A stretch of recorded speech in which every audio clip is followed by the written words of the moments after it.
Human trafficking? That's a good question. I've heard stories about trafficking from Eastern countries into Amsterdam, putting them to work there in the red light district. The movie Taken, all right, with Liam Neeson. To be honest, I have no idea. No idea, nothing. Probably mainly illegals. You know, I know there's some issues in South Africa and some issues in other countries. I've also heard locally there is also problems picking up teenagers, runaways and whatnot, and young women in general. They just disappear. I met a guy at the Jackson County Fair, was very pleasant, and wanted me to show him around our city, which was Jackson, Michigan. Got in the car with him, offered me alcohol. The next thing I know, I was on my way to Detroit. I was put out on the streets. Was a virgin when I started, but quickly learned what I needed to do and stayed there for about 8 years. And then I got involved in substance abuse during that time. Human trafficking can be sexual of nature. It can also, sex trafficking. It also can be something such as forced labor, bringing people in to work in certain areas, certain farms, certain peonage, things of that nature. The issue of human trafficking is really loss of control, and force and fraud are an essential part that someone has control over my life. It can be U.S. citizens, and it can be those who aren't here. It doesn't stop at men. You can have men, women, children. It really doesn't matter. We tend to focus on women, but and girls, but I do think boys are a significantly vulnerable population. Just everyone is a potential victim for this, whether you want to acknowledge it or not. It transcends everything between, sex, race, status in the United States. It boils down to power and control. And by using those psychological aspects, they can put a person in a situation where they're totally dependent on that person. He broke all my self-esteem, and then he tried to rebuild me into what he wanted. People look at that person as she can leave at her own free will at any time. In reality, she can't. You don't know the torment that goes on in that, for them. I mean, I had siblings even when I was trafficked as a child, and just hearing their screams in another room, it was the worst traumatic experience you'd ever even think of. I remember watching a lot of the girls be physically abused with coat hangers. I remember experiencing myself, and still have a lot of the scars from it, having bleach poured on my face and body, and then it just ate through my skin. Being taken as a slave or a worker, having all of your human rights and your privileges in the sense of you as an independent individual, that can be, in my opinion, very life-threatening. Every day for us is our last day. And people wonder why. Why don't you just quit? Why don't you just stop?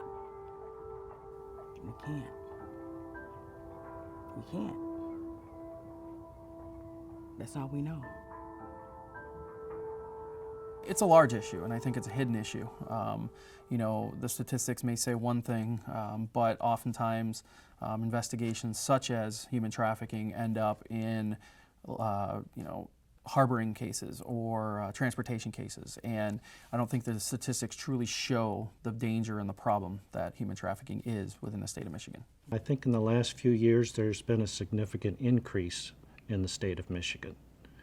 It seems to have started more so in the southeast part of Michigan, and is now spreading to the Lansing area, Flint area, even Grand Rapids area. If there's a demand for it, there's going to be a market. It's going to come to it. So when you have people that are willing to pay money for sexual relations or for labor that may be extraordinarily cheap for some reason, they need to be educated. It could be anybody. You got kids that, you just, get on the pornography sites and they'll check those out, and they think that it's nothing big, and next thing you know, they don't realize that girl that's on there is actually a teenager. She's not actually 22 years old. I'm not so pessimistic to think that all of the Johns that are paying for these types of services are under this. I don't believe that they think that they're dealing with someone who's doing it against their will. And I think that they need to be educated that a good percentage of those people probably are.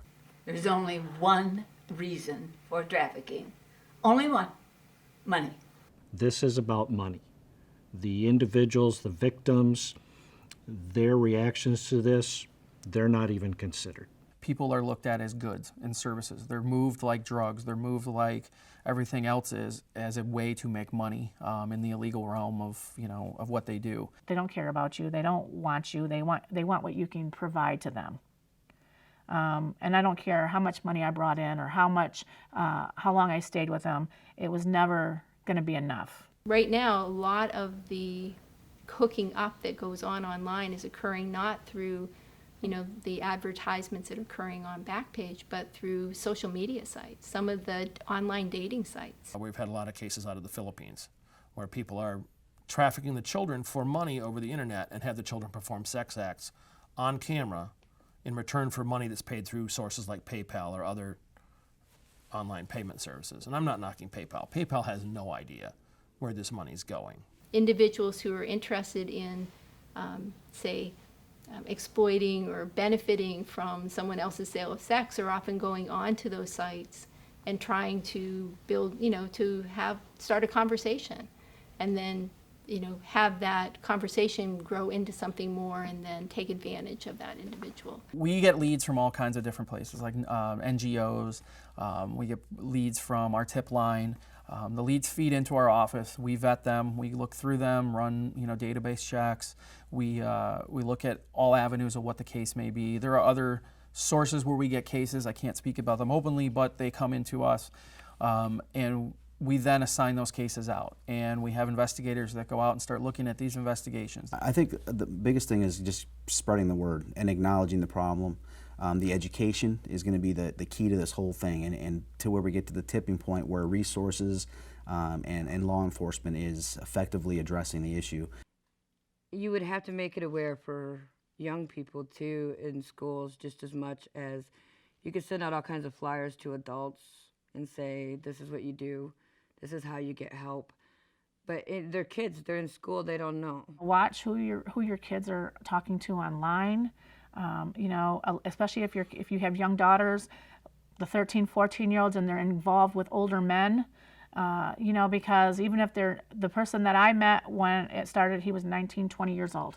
What we want to do is educate the population on the problems of human trafficking and smuggling and transporting, because the issue's out there, and I don't think they understand the issue of human trafficking enough to realize that when they look at something or someone may cry out for help, that they're seeing those points to be able to recognize it, say, hey, this is a problem. I think that we should all be looking at treating people the way we'd want them to be treated. If I was in that scenario, I would want someone to come and rescue me. If my daughter was in that scenario, she would want someone to come and rescue her. I go out late nights. I go up and down Division. I'll go into drug-infested areas, and I go talk to them.